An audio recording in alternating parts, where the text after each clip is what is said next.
Peter Buswell here for DrVoIP, and this is part 6 of our Amazon Connect 2025 update. And in this tutorial, we are going to configure a direct agent dial option. Not everybody wants that, but when you do want it, we have to create a facility that enables callers to directly dial an agent extension.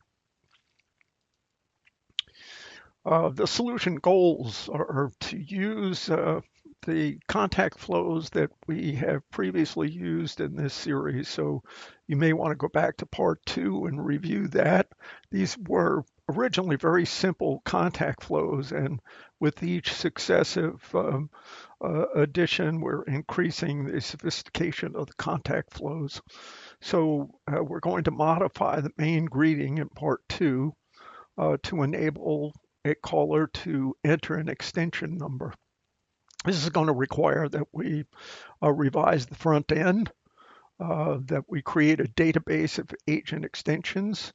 We will build a small website to administer the addition and deletion and modifications of extension numbers by user. We will have some new call flow options to deal with if an agent is unavailable, or do you want to continue to hold? Do you want to select another rep, or do you want to leave a voice message? So to accomplish this, we're going to create some Dynamo DB table. We're going to make use of the list user API because we need to query that Amazon Connect user database to get the user details we need. And then we're going to generate some lambda functions that are going to operate on that data and the data in the DynamoDB table that we're creating for the extension numbers. We'll modify the front end. We're going to create some new hold options if we're calling an agent directly. The Amazon Connect database and the DynamoDB table database will be represented in our static website. So we're going to create this simple static website. It's no big deal.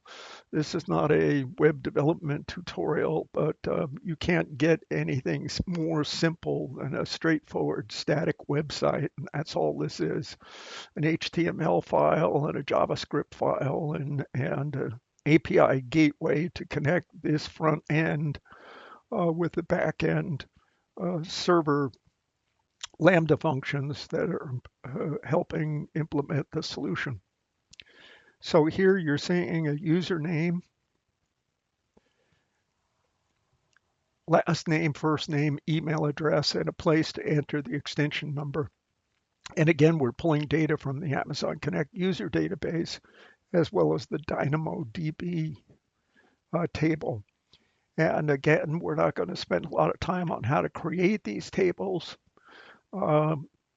But Dynamo is a great tool to work with. We're going to create a Dynamo table that looks something like this, where we're going to have an agent ID, agent ARN, email address, and username. This information is coming from the Amazon Connect user database. And the purpose of this database is to enable us to add extension numbers. And those lambda functions are used to get the extension number, check the extension number, or update the extension number. And again, 3 lambda functions. In this tutorial are to get the agent details. It's going to pull from both databases.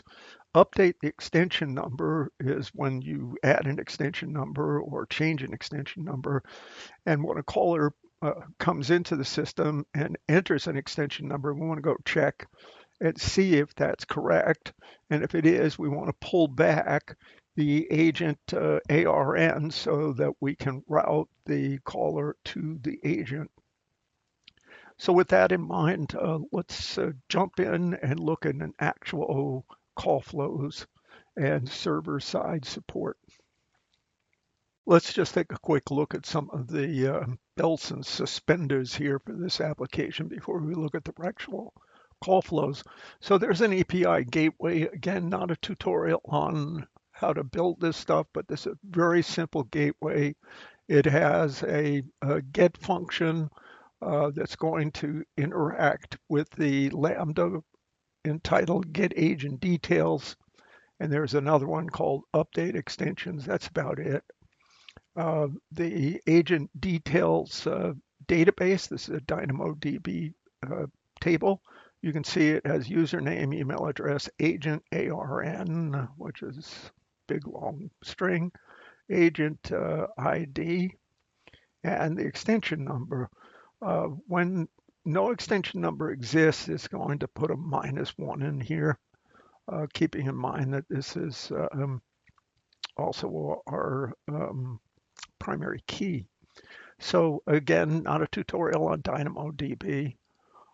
This is the S3 bucket, and this bucket houses three pieces of three objects, as AWS would say. There's a favicon, a user admin HTML, and a user admin JavaScript file. The HTML calls the JavaScript. The JavaScript is going to interact with the API gateway and tickle some of those Lambda functions. And before we start taking a look at contact flows, I just show you here's very simple user database. And if I pull up the website we created, it first comes up like this, and then it pulls the data from here and from the Dynamo table to create a composite, which is list of the users and their extension numbers. So you can see here that Samwise Gamgee doesn't have an extension number. And if we go ahead and add one to him, go ahead and save it. And then if we went back to successfully saved, if we go back here to a DynamoDB table, we should see Samwise right here, and you can see we just added his extension number. So you'll be able to change these, update them, delete them, etc., based on the Connect database. Okay, by way of review, if you take a look at part 2, you'll see that there's a main greeting contact flow. Just go through this real quickly. We're setting logging, we're setting voice, we're enabling recording, we're setting the queue hole flow, and then we've got this get customer input main prompt that basically says press 1 for sales and 2 for customer service. They press 1 for sales, we check hours. If it's off hours, we send them to the off hours call handler, which has a voicemail option. If it's on hours, we set the queue ID and transfer off to a flow, which is the transfer to queue flow. There's a separate tutorial on the subject of transferring to queue or transferring to flow. You should take a look at that. But what we need to do here is we need to change this right away. The get customer input prompt is great for single digit applications. You know, press 1 for this, 2 for that, 3 for something else, etc.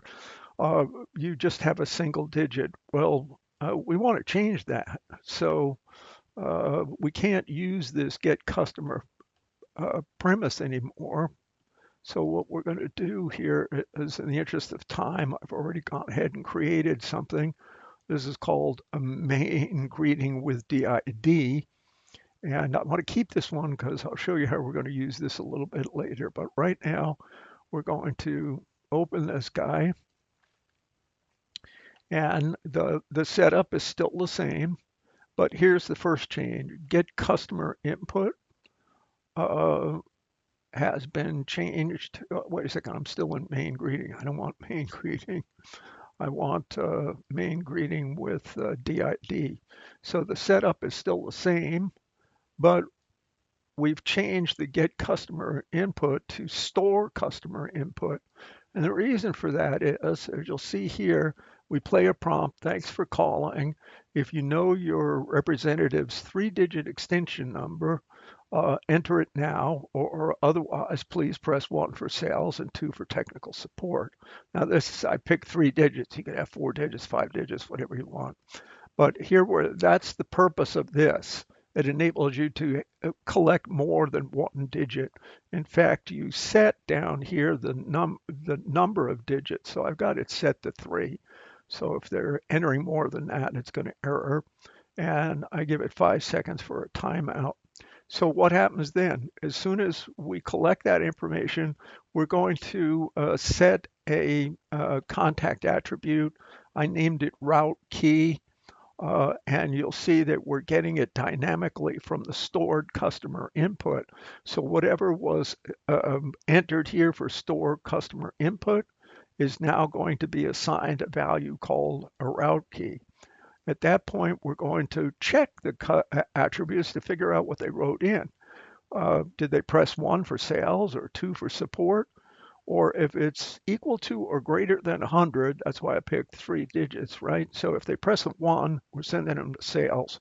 If they press 100 or any 3-digit number, we're going to do something a little different. So again, the rest of this didn't change up here for sales. Get some more room here. We still send them to sales. We still use the same contact flow as before. Where we're making a change is here. If they're dialing 3 digits, what we're going to do is invoke a lambda function. So in this function, we've got a function called check extension. We're going to feed it the extension number, and we're going to get some data back. When we get that data back, we're going to go ahead and assign it an ARN. And I want to get the email address as well for voice messages.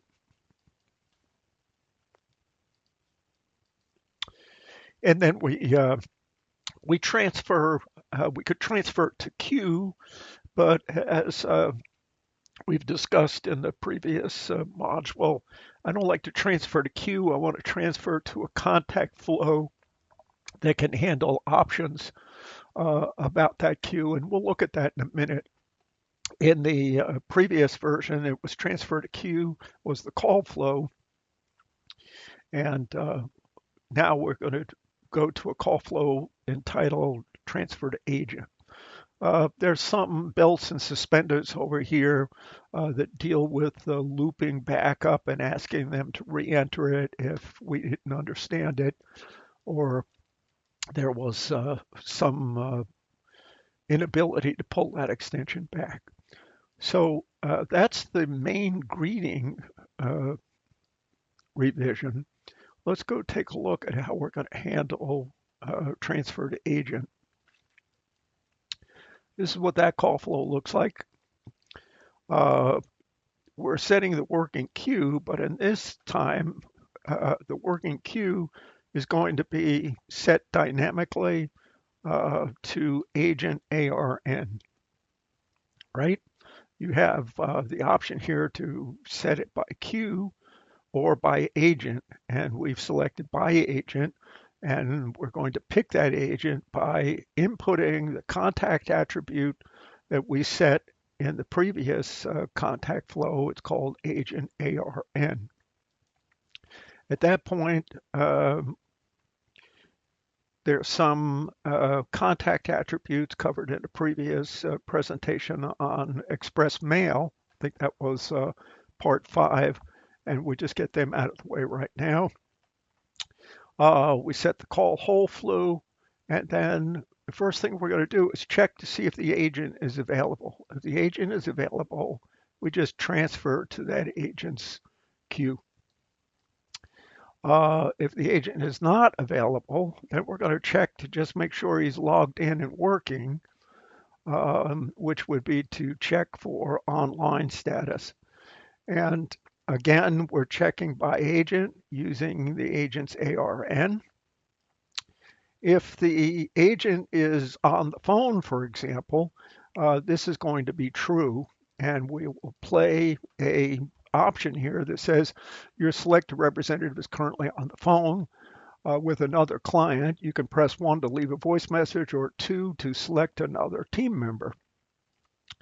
And if they select 2 for another team member, uh, we transfer them back to the old main greeting so that they just get a menu. They're not asked to put an extension number in yet again. So that's a trade-off. We could have handled this a couple of different ways, but for purposes of this tutorial, that's what we're going to do if they want to select someone else. If they press 1 to leave a message, we invoke the voicemail message. That was covered in part 5. If the agent is not logged in, and this will fail, and they'll come down here and we'll say, your representative is unavailable. Press 1 to leave a message or 2 to pick someone else. And then again, like we did up before, we send them to the voicemail module or to the transfer, back to the main greeting so they could pick someone else. Up here, when it asks them to, we checked, he's not available, meaning he might be on the phone talking. That's what we check here. And then if he is on the phone and talking, we say to the caller, you can press 1 to leave a message or continue to hold or to call someone else. But if they continue to hold, what we're going to do is get some metrics, announce that metrics to them, and then transfer them off to the agent's queue. This here was covered in a previous tutorial, but basically what we're doing is just checking the queue to determine the maximum waiting time, and we try to have the caller know that they're going to be waiting for approximately blah, blah, blah. So that's the entire call flow and all of the parts that go with it. Let's verify that this works as designed. So this is the agent's CCP. This is the outside caller calling in. Well, thanks for calling DrVoIP. If you know your representative's 3-digit extension number, enter it now. Otherwise, please press 1 for sales or 2 for technical support.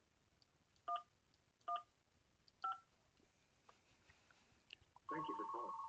Your call is very important. Okay, so you can see that we've gotten connected. Let's see what happens if we make this person unavailable. Put them on break. Go ahead and dial it again.